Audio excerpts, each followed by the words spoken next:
Éric Dupond-Moretti. Qui sont ses deux fils, Raphaël et Clément?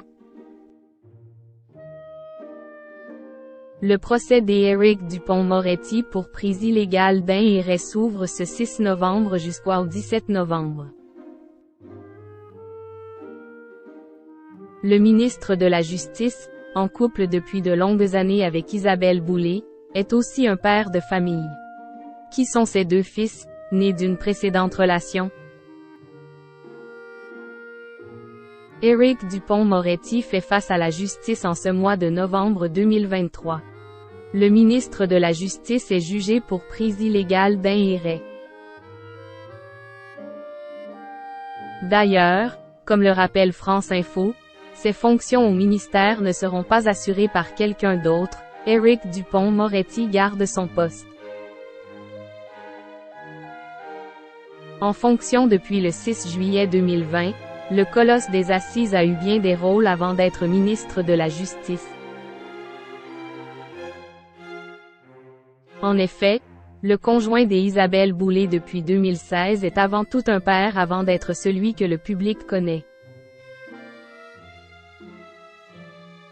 Bien que Libération affirme que l'homme politique ait 4 enfants nés de sa précédente union avec une juriste nommée Hélène, l'information a été démentie par plusieurs médias.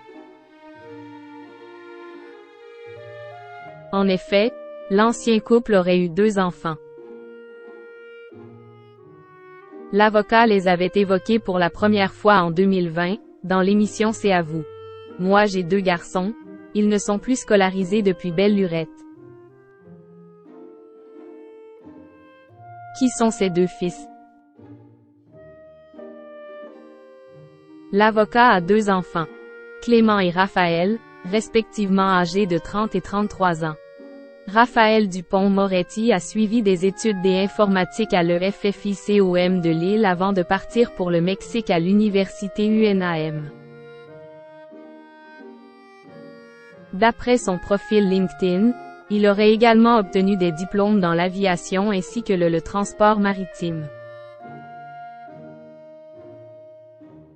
Le cadet, de son côté, est cuisinier et possède même un restaurant à Lille nommé Tramontana Ristorante, dans le quartier Cormontaigne. Un hommage aux origines italiennes de son père. L'aîné avait fait parler de lui en janvier 2023 à la suite de sa garde à vue à Courchevel pour violence conjugale. Éric Dupond-Moretti s'était d'ailleurs exprimé au micro de TF1 sur cette affaire.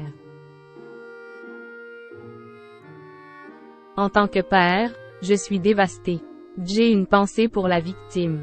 Chaque violence, quelle qu'elle soit, est intolérable. Et rien ne les excuse.